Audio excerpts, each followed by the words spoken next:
Tapi kadang ada yang bilang, Gus, wala tuti aktsaruman fil ard. Iya. Jangan ikuti pendapat Mayoritas. kebanyakan orang gitu. Iya, kebanyakan orang bukan ulama. Aslih TV.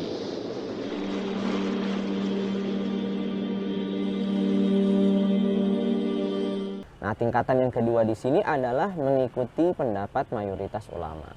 Pendapat mayoritas ulama. Qaulul aktsar. Qaul aksar. Ya, jumhur ulama. Jumhur ulama. Ya, ini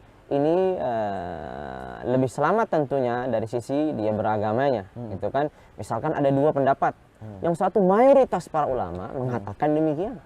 Yang satu mayoritas para ulama mengatakan mayoritas ulama dan minoritas ada sedikit yang mengatakan tidak demikian. Nah, sebagai contoh seperti itu. Sehingga dia mengikuti pendapat mayoritas para ulama, gitu. Dan ini banyak contohnya dikaitan dengan fikih ya. Contohnya misalkan berkaitan dengan rukun qauliyah dalam sholat. Oke. Rukun qauliyah dalam sholat ini kita belajar di mazhab Syafi'iyah kan, bahwasanya setiap rukun qauliyah itu batasan minimalnya adalah dia mendengarkan dirinya sendiri, terucap. Oke. Misalkan Fatihah, ya dia terucap Bismillahirrahmanirrahim. Tidak hanya melewatkannya di hati, kan begitu. Harus ada sautnya, ya, ada pelafalnya, ada suaranya didengarkan oleh diri sendiri. Dalam kondisi normal tentunya, tidak dalam kondisi kebisingan dan seterusnya. Ternyata ini juga pendapat mayoritas para ulama. Mayoritas para ulama mengatakan demikian. Namun kalau ditelusuri ada pendapat yang lain yang tidak mengatakan demikian. Sebagai contoh pendapatnya Taqiyuddin Ibnu Taimiyah yang mengatakan cukup hanya menggerakkan bibir. Oke. Ya, tidak harus mendengarkan. Oke. Ya, dengan suara. Ada bahkan yang lain pendapat dari kalangan ulama salaf ternukil 1-2 orang yang mengatakan hatta walaupun sekaligus terlewat di dalam hati saja, gitu kan. Kadang kan mungkin ya karena keterbukaan informasi, kadang orang dapat aja nih pendapat yang begini, gitu kan. Iya. Nah, akhirnya dia bingung, ada juga yang begini gitu kan, berarti sholat saya selama ini sah.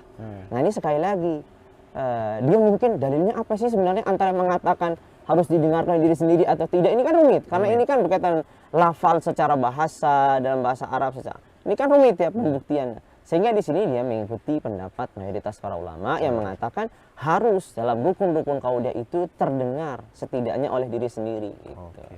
Jadi tidak mengikuti Ibnu Taimiyah ataupun yang lainnya gitu. Jadi dia mengikuti pendapat mayoritas para ulama. Oke. Tapi kadang ada yang bilang, Gus, wala tuti aktsaruman fil ard. Iya. Jangan ikuti pendapat mayoritas kebanyakan orang gitu. Iya, kebanyakan orang bukan ulama. Itu harus dipahami tuh ya. Jangan kebanyakan kemudian dicocok-cocokin gitu ya. Cocok-cocokin. Karena begini, kalau saja ijtihadnya, upayanya satu ulama dalam menyimpulkan satu hukum itu, kemungkinan benarnya itu ada. Gitu.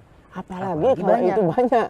Maka Berarti potensi benarnya semakin besar. Nah, sehingga itulah mengapa dipilihkan qaulul jumhur gitu. Makanya kan ada juga itu kitab ya secara khusus fikih aqwalul jumhur.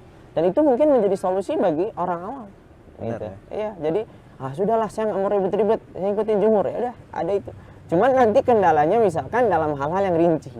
Nah, itu. Kalau dalam hal-hal secara umum, misalkan ya ada yang menukilkan bahwasanya misalkan daging anjing itu halal.